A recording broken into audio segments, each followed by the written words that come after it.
To help you understand how the decision trail works, let's walk through a test case together. Say you were working on a project and you want to use an image that you found online. The project could be anything, like an article, a presentation, or a video. Our decision trail will guide you through a series of questions that will help you decide whether you can use the image without violating copyright law. The first question asks if the work is in the public domain.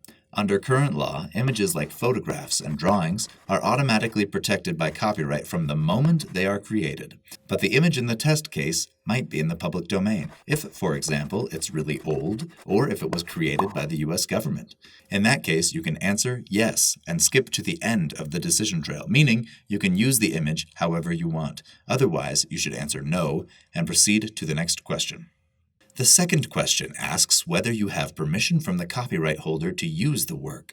You might have permission, for example, if the copyright holder shared the work under a Creative Commons license or on a website with broad terms of use.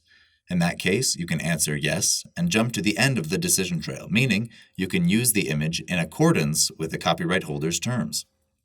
Otherwise, you should answer no and move on to the next question. The third question asks if there is an exemption in copyright law other than fair use that covers your intended use of the work.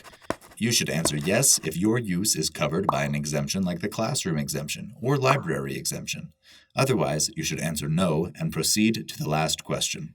The fourth and final question asks if your intended use of the work qualifies as fair use. This question requires you to consider and balance the 4 fair use factors in connection with your intended use.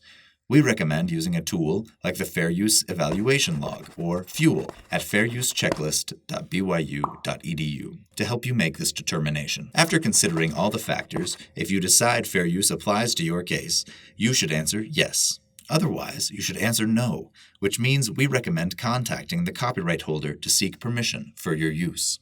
The BYU Copyright Licensing Office can help you secure licenses for your BYU-related projects. Just go to clearance.byu.edu and select which type of project you are working on to get started.